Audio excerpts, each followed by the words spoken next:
इस महायुद्ध से जुड़ी सबसे अहम खबर सामने आ रही है। इस वक्त की बड़ी खबर यह है, इस पर बात करेंगे, लेकिन सबसे पहले जो बड़ी स्टोरी है, जो इंडिया से आ रही है स्टोरी। कल जो कुछ भी हुआ, ये कह सकती हूँ कि बहुत बुरा हुआ, बहुत अफसोसनाक हुआ। जितना अफसोस किया जाए उतना कम है।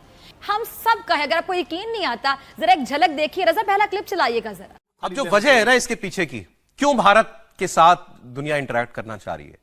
मिडिल ईस्ट में जारी भीषण घमासान के बीच एक बड़ा बयान दिया है, जहां फिनलैंड के राष्ट्रपति अलेक्जेंडर स्टब भारत के दौरे पर नई दिल्ली पहुंचे और इन्होंने एक स्टेटमेंट दिया, आप सुनिए, आपको अच्छा लगेगा। इन्होंने कहा पहले एक वक्त था इंडिया साथ होता था तो अच्छा लगता था, इंडिया का साथ होना अच्छा माना जाता था, अब इंडिया का साथ होना जरूरी हो गया है। Mr. Prime Minister, Excellencies, ladies and gentlemen, namaskar, terve. As you said, thank you very much for your kind words. Also, thank you for the warm hospitality that you have shown us here. I have to say that I salute your diplomatic skills when you say that we stand here as two big democracies. There is one big and one slightly smaller, but I think the key message is that we share values. I would also like to congratulate you for your leadership. एक नजर अपने मुआशरे पर जरा डालिए और सोचिए, कल जो कुछ भी हुआ, क्या वो पहली बार हुआ? क्या वो फर्स्ट टाइम था? आपने देखा इससे पहले कभी नहीं हुआ? तो मुझे पता नहीं ये क्या समझ रहे हैं और क्या सोच रहे हैं, ये क्या कॉन्सेप्ट है इनकी। देखिए, सीधी सादी बात ये है कि इन्होंने ये किया क्यों, जो इन्होंने किया इस पर वाज़ेह है क्यों किया। It's very obvious why they did it and are they big consumers, किसके साथ वो चलेंगे। मेरे ख्याल में ये सब तैयारी हो रही है विद द लॉन्ग रन। जो भारत की सरकार है वो ये कह रही है कि जो नॉन अलाइनमेंट की कभी पॉलिसी हुआ करती थी, हम उससे निकल के बिजनेस मॉडल में आना चाह रहे हैं। So we are getting into the make in India. तो आप इसको कैसे देखते हैं? क्या इसका जो ये क्या इज दिस लाइक कि वो चाइना मॉडल फॉलो कर रहे हैं कि पहले आपको इकोनॉमिकली ठीक करो, इकोनॉमिकली अपने आप को स्ट्रांग करो, अपनी बेस ठीक करो, दुनिया की डायरेक्शन अपनी तरफ बनाओ, and then that is the next way is कि आप अपने आप को फिर नॉन अलाइनमेंट से फिर आप वो साइड्स लेना शुरू कर देते हैं। कल जो कुछ हुआ ना, वो पहली बार हुआ कि जिसके पास ताकत है वो उसको अपने से कमजोर पर जुल्म करने के लिए इस्तेमाल करता है, खुलेआम, बगैर झिझके। तो अपनी फॉरेन पॉलिसी अभी तक सही डिफाइन ही नहीं कर पाए। कभी आप रशिया के ब्लॉक में जा रहे होते हैं, कभी आप अमेरिका के ब्लॉक में जा रहे होते हैं, आप चाइना के करीब जाते हैं, आप जा नहीं सकते। ये सब आके पाकिस्तान पे ही क्यों हुक्मरानी करते हैं, पाकिस्तान की पॉलिसीज में ही क्यों इंटरफेयर करते हैं, इंडिया की पॉलिसीज में कोई इंटरफेयर क्यों नहीं करता, इंडिया पे कोई इस तरह जोर जबरदस्ती क्यों नहीं करता, कोई अपना हुक्म मुसल्लत क्यों नहीं करता इंडिया पे। मकसद ये है कि ये तो हो सकता है दुनिया इस्तेमाल करे, चाइना इस्तेमाल कर रहे, इंडिया इस्तेमाल कर रहे और कामयाब है। असल मसला हमारा ये है कि हम खुद अमेरिकन से, दूसरों से इस चीज की इजाजत लेते हैं कि हम उनसे थे ले या ना ले। उनसे पूछने की क्या जरूरत है हमें? जरूरत हम ये है, अब आप देख ले, हमारे जितने बड़े हुक्मरान रिटायर होते हैं, अगले हफ्ते वो अमेरिका पहुंच जाते हैं, अगले हफ्ते वो दुबई पहुंच जाते हैं। उनके मफादात यहाँ पे सिर्फ उन्होंने हुक्मरानी करनी होती है, या इनका कब्रिस्तान होते हैं, जब ये मर जाते हैं फिर पाकिस्तान आते हैं, या जब ये अयाशी करते हैं। अब आप देख ले, हर हफ्ते हर दूसरे दिन हमारे हुकूमत की मीटिंग लंदन में होती है। कभी आपने सुना है तारीख में कि लंदन वाले पाकिस्तान आए हुए हैं या उनके सरबराह हुकूमत इजलास करते हैं? कि अमेरिका ने पाकिस्तान से भी इमरजेंसी के अलावा अपना बाकी सारा अमला उनके खानदानों समेत निकालना शुरू कर दिया, बल्कि अहकाम जारी कर दिए, निकल जाओ पाकिस्तान से भी। ऐसा क्या होने जा रहा है कि अमेरिका पाकिस्तान से भी अपना अमला निकाल रहा है? ये बात समझ में आने वाली नहीं है।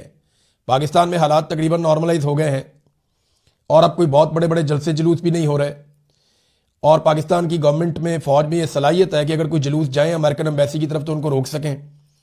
लेकिन फौरी तौर पे पाकिस्तान से लोगों को निकाल कर ले जाना, देखें, ये मुजाहरे तो बांग्लादेश में भी हो रहे हैं, इंडिया में भी हो रहे हैं, बाकी जगह पे भी हो रहे हैं, लेकिन वहां से अमेरिका निकाल नहीं रहा अपने लोगों को। अमेरिका ने मिडिल ईस्ट से अपने लोगों को निकाला और पाकिस्तान से अपने लोगों को निकाल रहा है। ऐसा क्या करने जा रहा है पाकिस्तान या अमेरिका यहां पे, जिसकी वजह से उन्होंने पहले से ही अपने शहरियों को पाकिस्तान से निकालना शुरू कर दिया है, सिर्फ इमरजेंसी स्टाफ पाकिस्तान में छोड़ दिया है? इसका जवाब अभी हमारे पास नहीं है, लेकिन हो सकता है कि आने वाले दिनों में हमारे पास इसका जवाब हो। लेकिन एक चीज हुई है डोनाल्ड ट्रंप की इस हरकत से। मुझे एक चीज बताएं, हमारे लिए जो मसला फंस गया, देखें अगर हम माजी देखें, सऊदी अरेबिया ने हमेशा हमें हर कड़े वक्त में हमारी मदद की, चाहे वो ऑयल है, चाहे वो जंग है, चाहे वो क्रेडिट के मामलात हैं, पैसे देने हैं। ईरान ने हमेशा इंडिया के साथ बड़ी मदद की। अब प्रॉब्लम यह है कि वॉशिंगटन पोस्ट में खबर चलती है कि ईरान, सऊदी अरेबिया और इजराइल ने ट्रंप पे ज्यादा प्रेशर डाला हमला करने का। और आपको पता है जो वॉशिंगटन पोस्ट है ये अमेरिकन एडमिनिस्ट्रेशन का फेवरेट अखबार है, जब कोई ऑफिशियल लीक उन्होंने करनी होती है वो चलता है।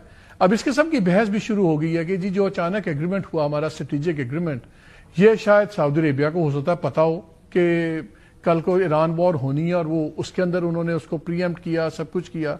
फिर अब खबरें चली कि जी ड्यूरिंग दिस वॉर बातचीत होती रही, सऊदी अरेबिया भी सॉर्ट ऑफ एग ऑन करता रहा। पाकिस्तान तो ट्रेडिशनली उधर ही खड़ा होगा, जो मुल्क इसके साथ अनक्वेश्चनली खड़ा रहा है सारा, वो सऊदी अरेबिया ही हमारे साथ खड़ा रहा है।